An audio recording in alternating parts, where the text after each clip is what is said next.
presentation. So thank you for everyone for joining today. So this is a collaboration with Salesforce Ben and AutoRABIT, and we're going to be talking about dealing with low code in 2022. So low code is obviously an extremely big topic at the moment. You know, the amount of features and functionality that Salesforce is releasing that is low code is pretty amazing, and is allowing everyone to innovate at record speeds instead of relying on expensive developers for absolutely everything. So this is very important, but it doesn't come without its challenges. So this is what we're going to be talking about today, best practices and tips with how to deal with low code. So let's get started. So to introduce myself, my name is Ben McCarthy. I'm founder of SalesforceBen.com, which is one of the world's largest Salesforce news sites. We get over 280,000 monthly readers, which is great to see. And our mission is to advance Salesforce professionals' careers. And today I'm joined by Tim. If you wouldn't mind introducing yourself. Yeah, good morning, good evening. Tim Van Ash. I'm the Senior Vice President of Products and Technology at AutoRABIT. You know, I've worked in various roles for the last 25 years, sort of building and delivering product and innovation to the market. Great, thank you very much, Tim. So just a few housekeeping items before we get started. So the session is going to be recorded, so don't worry about that. If you need to hop out, or you know, if you want to rewatch or send to your colleagues, it's going to be sent around. There's a Q&A box, which some of you might be familiar with, where you can enter questions. So please, kind of any general comments, feel free to put them in the chat, but any questions that you would like answered by Tim, then please put it in the Q&A box at the bottom and we'll get around to them at the end. And of course, like most webinars, lines are muted for everyone. So I'm going to say goodbye to you now, and I'll be back at the end to take any questions. So I'm going to hand over to Tim and enjoy. Thank you, Ben. So today we're going to cover sort of 5 broad topics. You know, Ben gave a great introduction on the power and innovation of no code. But when does no code become low code or even pro code? There's you know, some challenges in the industry that most organizations don't realize when they're starting down this path. We're going to talk a little bit about the role of metadata and how the growing complexity in your metadata leads to technical debt, how you're servicing that debt through your supply chain, and really conclude with just some summary on some of the operational challenges around security and compliance. So with that, let's jump into it. So Salesforce, as I'm sure everyone on this webinar is aware, really pioneered cloud-based development, you know, with the no software logo and the pirate marketing that sort of dominated the first part of the 2000s. But they really introduced this no-code paradigm, building on sort of the declarative process that was made popular with HTML, where sort of non-developers for the first time could describe their outcome, and rather than focused on the flow and the algorithm necessarily to achieve that outcome. And that opened up to non-developers. It really allowed the business to innovate far more rapidly, and frankly is powering digital transformation, I'm sure, for many of you today.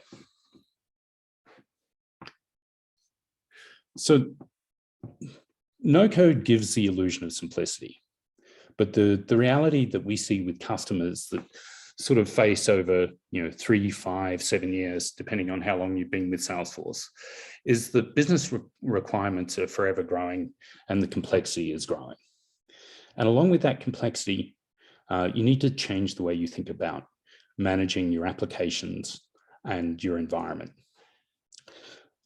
A great example of some of the challenges that we see customers facing is, Salesforce introduced the Lightning interface, I think, with the winter of 2016. Today, it's estimated that only about half of the customer base have been able to make that transition. The level of customizations and things that they've invested in has made it very difficult to transition from one environment to the other. And that constant change and that accumulated debt causes a significant number of challenges. And what we start to see is that the illusion of simplicity gives way to the burden of maintaining that constant change. So, for us, what we observe is that no code quickly becomes low code, becomes more and more code. So what do I mean by that? Well, if you think about everything in Salesforce, it's really represented as metadata. It's stored as XML. That metadata can grow into the hundreds of thousands, if not more, lines of code. So you're really dealing with a massive code base that all of a sudden needs to be architected correctly, needs to be managed correctly. Because even when you're working from a clicks, not code paradigm, as soon as you want to validate data in a field, for example, you find yourself writing simple validation routines, or maybe they're complex. But sooner or later, everything ends up as code. And while the no-code paradigm might apply to how you author it, it can't apply to how you manage it. So what are some of the things to look for when you're going through your evolution from a no-code to a low-code or even to a pro-code? The first thing is to look at the complexity, the rate of change, the number of new business processes and things that you've onboarded into Salesforce, and how that is reflected in the underlying data model and the complexity. For us, a sign that a customer is sort of moving beyond sort of a no-code or a low-code environment is really when they start to mature their development practices. So while chain sets are being deprecated currently, we see the transition from chain sets to maybe org-based development or source-based development as really a sign that that transition has happened, and you're now looking at simplicity in the rearview mirror. And of course, as soon as you're in a source-based development model, you really don't look any different than traditional development organizations. Yes, you're doing the development in the sandbox. Yes, the type of code is different, but the processes and discipline really need to mature to meet those best practice, because otherwise you're going to be introducing quality, security, compliance, performance sorts of issues. So when you think about metadata, in that left-hand side, it's just sort of a snapshot of an account object in the center. And you can see all the dependencies or relationships radiating out of it. And this is a small test organization. So looking at the complexity of most organizations' business, it's infinitely worse than this simple diagram. It starts to look more like a ball of string or spaghetti, if you prefer.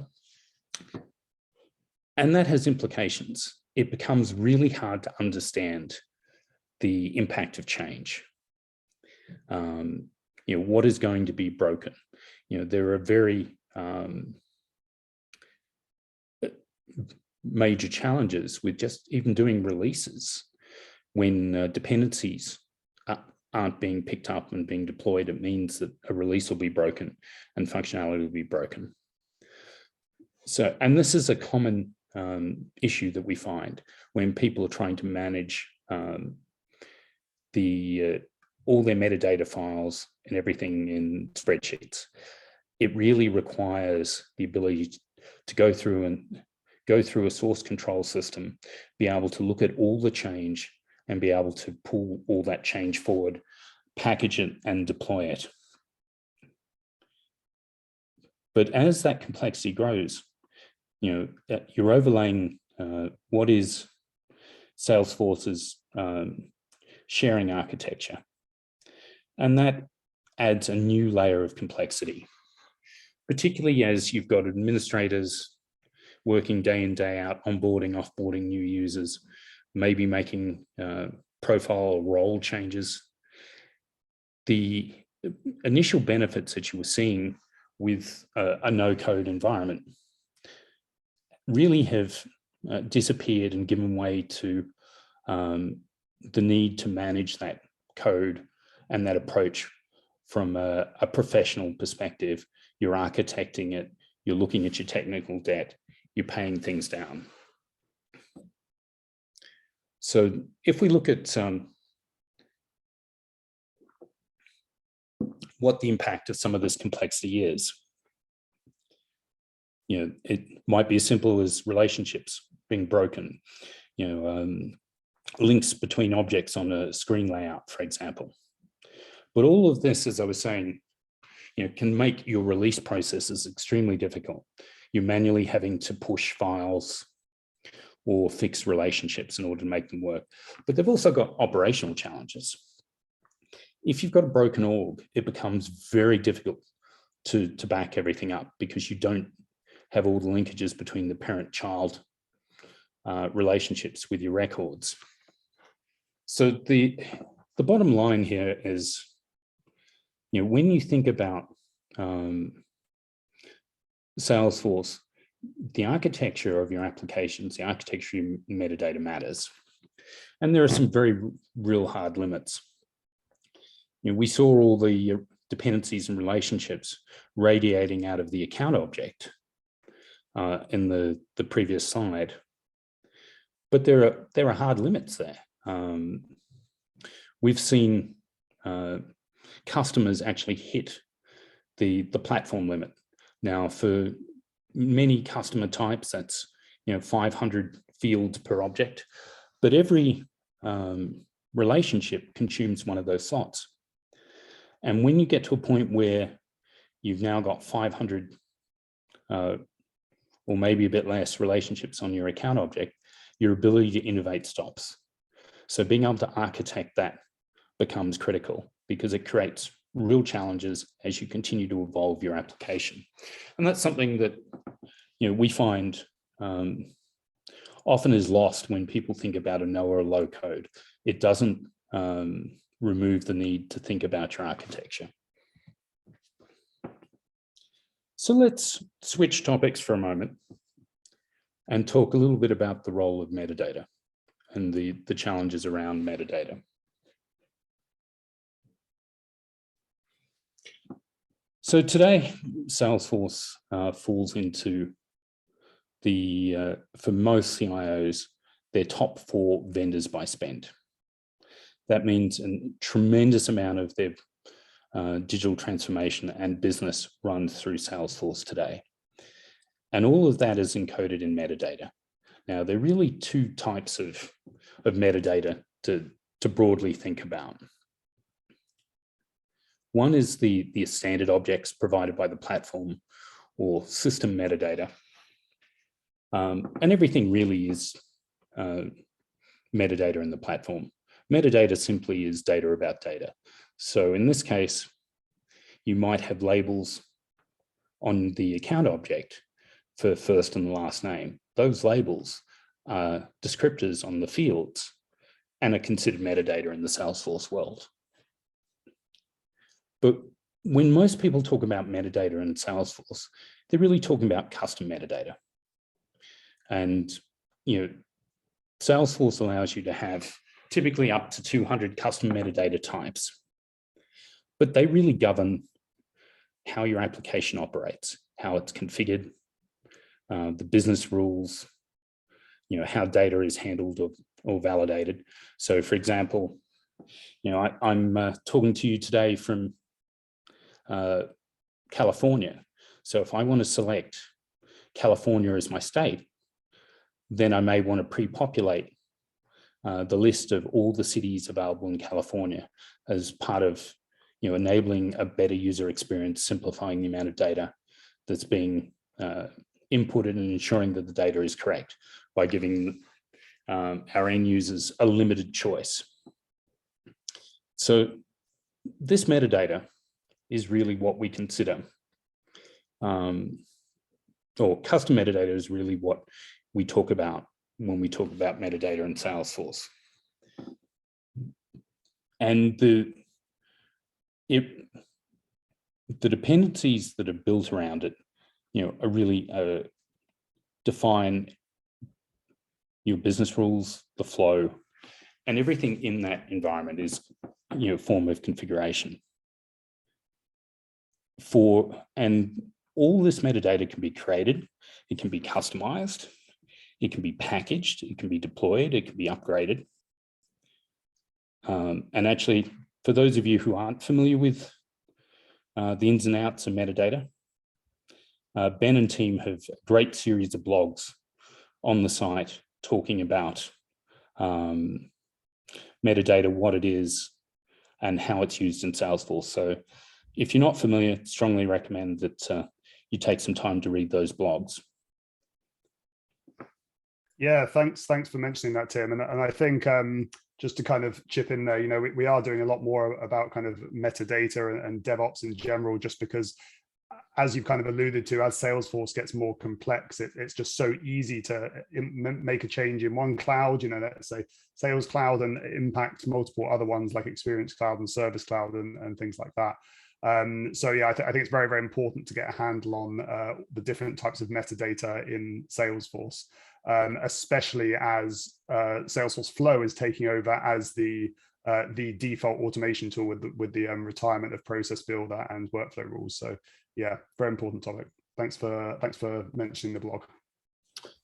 Thank you, Ben. A great point. So when you think about the continuous growth of metadata and the complexity, so every time you're making changes to your data model to capture the business requirements, you're adding new business logic, you might be adding new data objects underneath, your metadata is going to continue to grow. And very, very quickly, that dependency graph becomes almost infinite. And how you traverse that graph, how you govern your application is going to be defined by your architecture. It's going to be defined by your permissions and regulatory environment in terms of who can see what data, under what conditions they can see it. But all of this can quickly become a bit of a patchwork that can be, vulnerable. I know of, a number of companies that have struggled with deployment of permissions and profiles. One comes to mind where they cloned the administrative profile multiple times, and that created all sorts of headaches because they no longer had a consistent model around the permission sets. We worked with them to consolidate that back into a single permission set that could be deployed along with the code changes. But the risk of exposure of data, or even worse, exfiltration of data, is always there, because there are so many different groups who are working on your production org at any given time. All of this really leads to creating technical debt. And I'm sure many of you are familiar with the concept of technical debt. But let's talk about a little bit about how we get here. So, in any organization, there's always pressure on time to value, deliver new functionality to the market. And speed often comes at the expense of quality. One of the sins that I often see and have seen in every development environment over the course of my career is just simple copying of business logic or functions, from one object to another. And the risk with that is, while it might seem like it's saving time, the ability to sort of perpetuate and spread defects and bugs across the organization sort of grows pretty quickly. Whereas, from a professional management perspective, the right way would have been to say, how do we create this function in metadata that can be called across our org, so that we build it once, we scale it, and we can test it and use it multiple times. But those sorts of decisions often get left in the haste to actually bring new functionality in. Not to mention the fact that over time this grows. So I live in San Jose, California, and I actually live about a mile away from an interesting tourist attraction if you're ever in Silicon Valley. It's called the Winchester Mystery House. The Winchester Mystery House was built by the daughter of the founder of the Winchester Rifle Company. And she feared the ghosts of who had lost their lives, the weapons that her father created. And she consulted a clairvoyant who said that she needed to continually build new rooms onto a house to confuse the ghosts so that they wouldn't disturb her. Today, I think the Mystery House has some 48 rooms. It has stairways that go nowhere, but you can imagine it. You're just tacking pieces on the whole time. And often, Salesforce organizations and things feel a little bit that way. It seemed to make sense at the time, but over time, not only is it not well architected, but no one's really sure what it did, how to maintain it, or even what it was intended to do. So all of this growth in functionality, leads to an organization code base that can be very challenging to maintain. And technical debt, is a bit like your mortgage. If you're not paying down the principal and the interest on a continuous basis, then the amount that you owe will continue to grow. And that's exactly what you face with technical debt. So always paying down that with every release and understanding, where are the opportunities to improve the code base, because it leads to increased complexity and particularly reduced maintainability. There's often been a perception that no code, low code equaled hassle-free maintenance. For most organizations, that might have started out true, but is definitely in the rearview mirror, a couple of years down the track as they try to manage this continual growth in data and metadata. Now, one thing to consider is continual assessment of your technical debt. Understand where your risks are, whether they're code quality problems, whether they're security vulnerabilities, or whether they're just plain out bugs. Use static code analysis platforms like CodeScan to continually assess where your technical debt is, so that you can plan for paying down that technical debt. You can deal with the architecture investments that you need to make, but it's a continual process, and it never stops because your business never stops. So we've talked about technical debt. Let me talk a little bit about managing your supply chain. Now, some of you may be familiar with the concept of the code supply chain or the development supply chain, as it's come under the spotlight over the last couple of years, particularly with the SolarWinds hack that sort of was disclosed in December of 2020.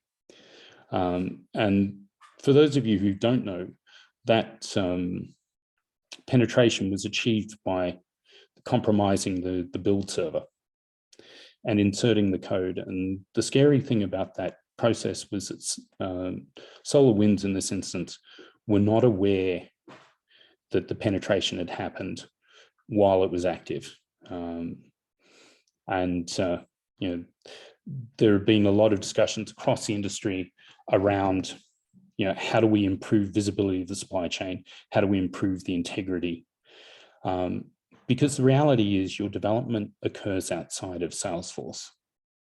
You've got developers working on their desktops, typically in IDEs. The code might be pushed to third-party source control platforms.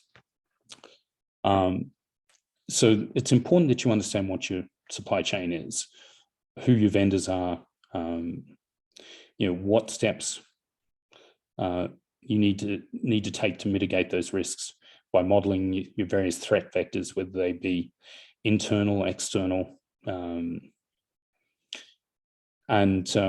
continually looking at the health of your development process.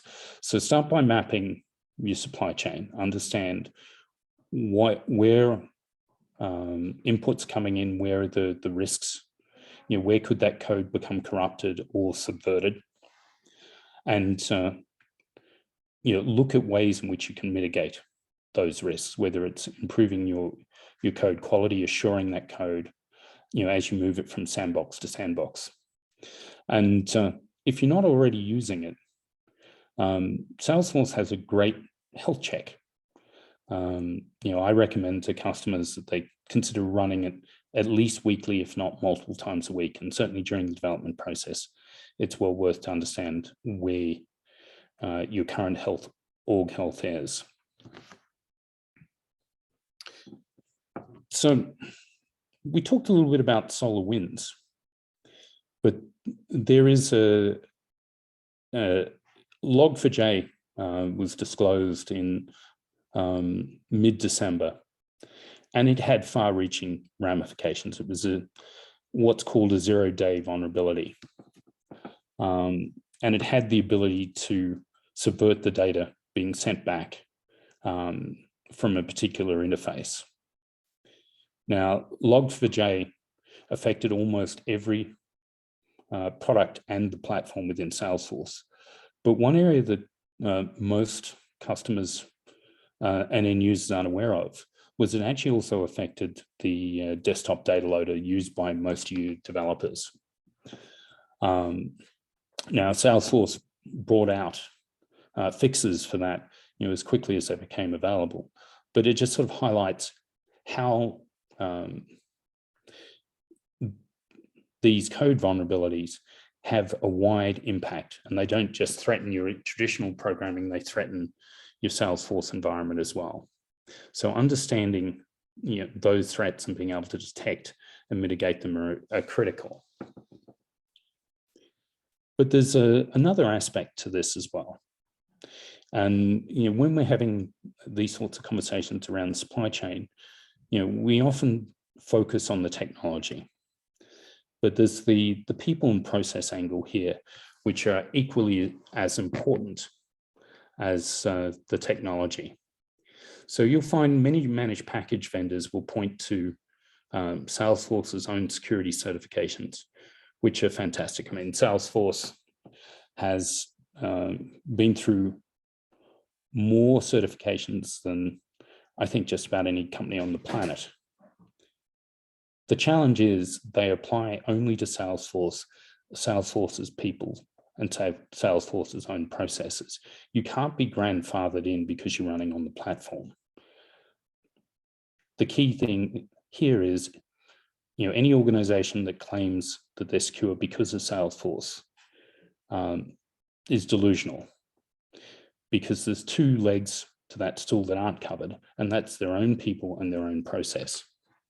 So when you think about supply chains, it's important that you look for vendors that have been through formal international certifications and that are audited, at least once a year by an external party to verify the effectiveness of their controls. And too often that we see that this isn't the case, and this creates room in your supply chain for risk. One of the pleasing things around Log4j, when I look back to the SolarWinds announcement, was the maturity of the industry overall has increased. So with Log4j, we started to see security questionnaires focus not only on vendors, but their supply network. What are their vendors doing? Where are their vendors' risks? And are those risks known, documented, and managed? So we're seeing a rising understanding of the need to manage the supply chain, even in a no-code or a low-code environment, to ensure that your environment is not put at risk. So the other aspect that when we think about supply chains is that many customers are relying on multiple vendors. They may be leveraging open source tools, and they tend to be fairly reactive in terms of adding spot capabilities or spot vendors to address needs. But what we're really seeing across not only DevOps is the move to DevSecOps and the move to unified platforms for which security is built in. It's not an afterthought. That they're able to map and manage the supply chain. They have that end-to-end auditability and traceability. And if you're working with vendors and tools today that can't do that, then I would strongly recommend that you relook at your tooling strategy and who you're partnering with around a DevSecOps environment, and just including open source tools like PMD, which provide some great initial capabilities, aren't enough to meet the threats that you're facing in the environment today.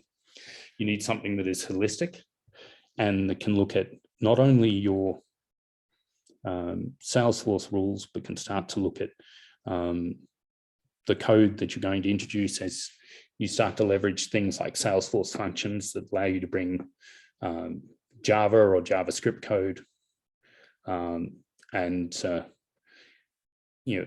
open source libraries and things that Salesforce introduced with the winter 22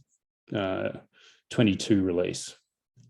So those opportunities and the risks are immense. The ability to add more and more capabilities to your Salesforce org through Salesforce functions is exciting.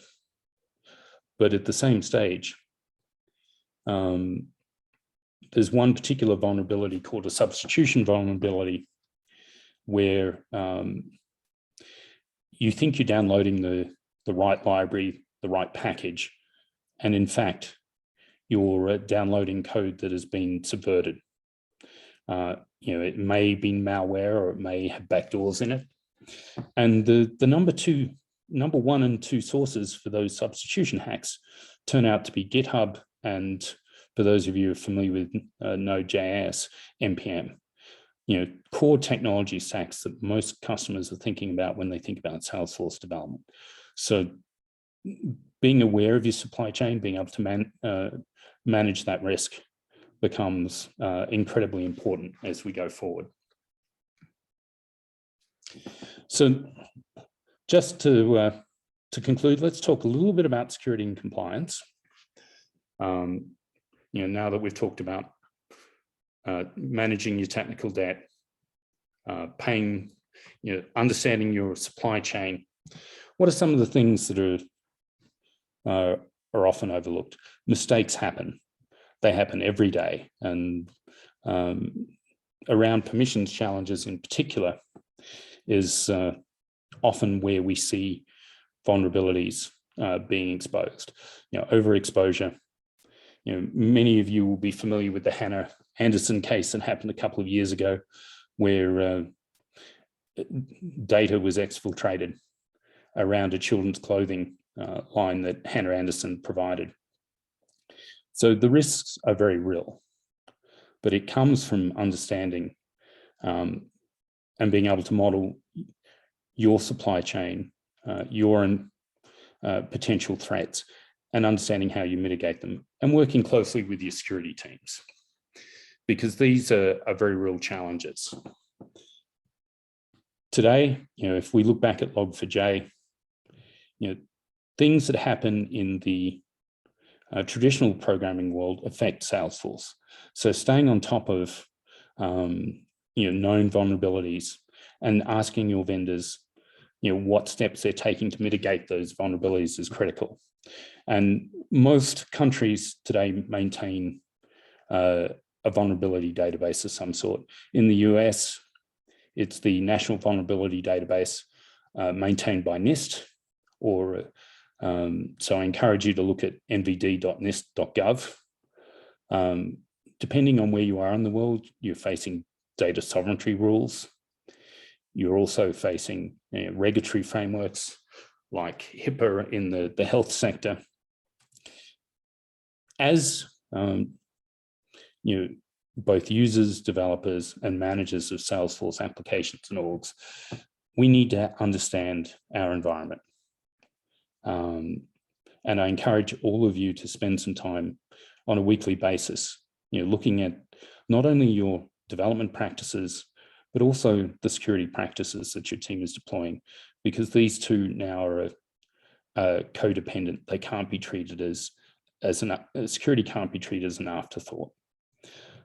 And with that, we'll do one quick poll, and then we'll move into the question and answer session.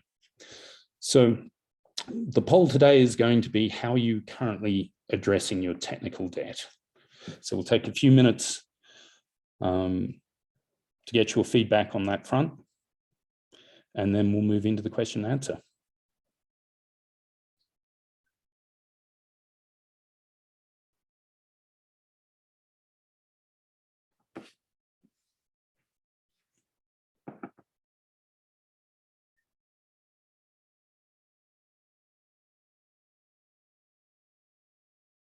So we're about halfway, about half of you have answered the poll. So we'll give it another 30 seconds.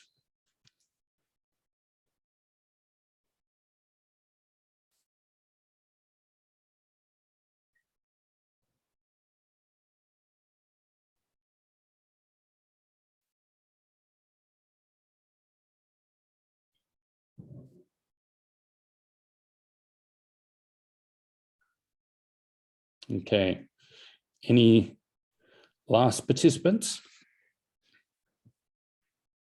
All right, we'll close the poll. So we had 4 choices.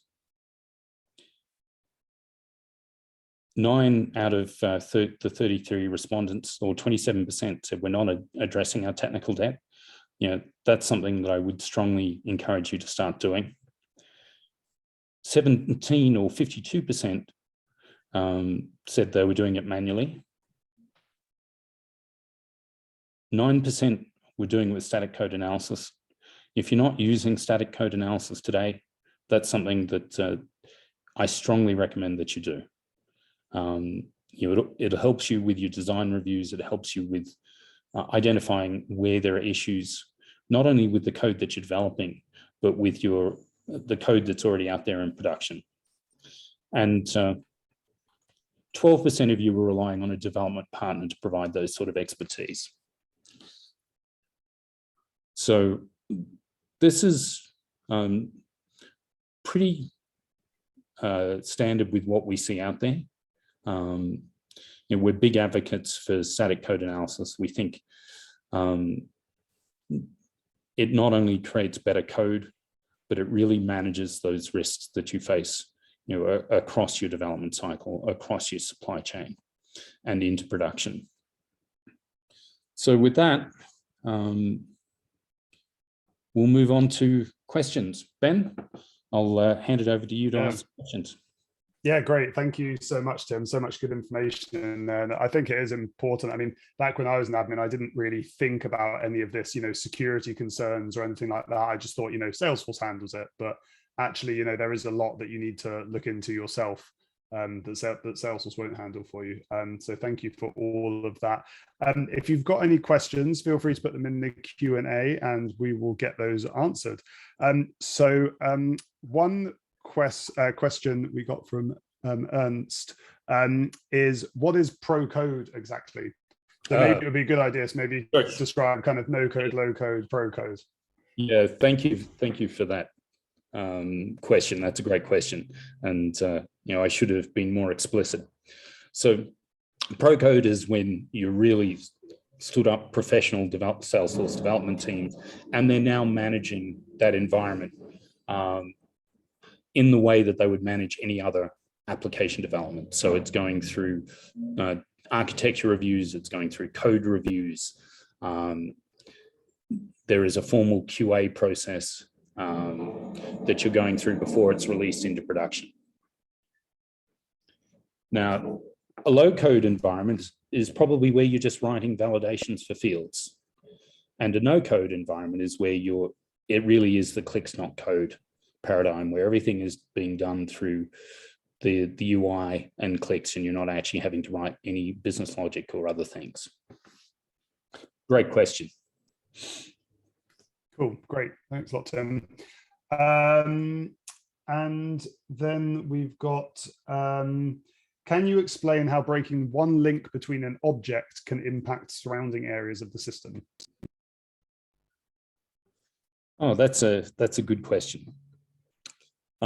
So if you break one of the links to your objects, let's say for a moment that it's a screen layout. So that object is no longer related to that screen layout. So even though you might be representing on that form aspects of that object, because that linkage is broken, that goes nowhere. So you've effectively broken your functionality just with that simple loss of relationship. Now, it may just be setting up a pick list, but it might be that your inability to update that object or the records related to that object through that screen layout. So there are different levels of impact depending on how that object is being used in that screen layout, for example. Cool, great. Thank you very much, Tim. And can you give us an idea of Salesforce native solutions for this? So Salesforce native solutions, I think the question is related to managing the supply chain, but maybe if the person who asked the question could provide a little more color as to what they're looking to understand, we can answer that question a little better. Okay, cool. So is there a way to remain in a low code environment without limiting customizations? I think if you're not adding any changes to your environment, you're not building any business logic, yes, you can stay in a low code environment. The reality is I'm yet to see a customer for whom that holds true. Over time, more and more customization occurs, and you find yourself moving from a no code to a low code to a more and more code environment. Cool, great, thank you. And I think we've got time for one more question. So Suresh is asking, is there any, I don't know if you know about this, Tim, but is there any update from the DevOps Center from Salesforce? I'm waiting for that update myself, Suresh. But we at AutoRABIT aren't waiting for Salesforce to bring DevOps Center to bear. We're continually innovating around DevSecOps, and you'll see more and more from us on that stage. So, if you are interested in the topic, we'd love to talk to you offline. Cool. Yeah, they are lagging behind a bit on that. So yeah, thank you. I think that's all we've got time for. So thank you very much for everyone that's joined. And thank you very much to Tim and AutoRABIT for putting together that great presentation. And we'll hopefully see you at the next webinar we're putting on. Any last words, Tim? I just want to thank everyone for making the time to join us today. And Ben, thanks for putting on a great session today. No worries. All thanks to you.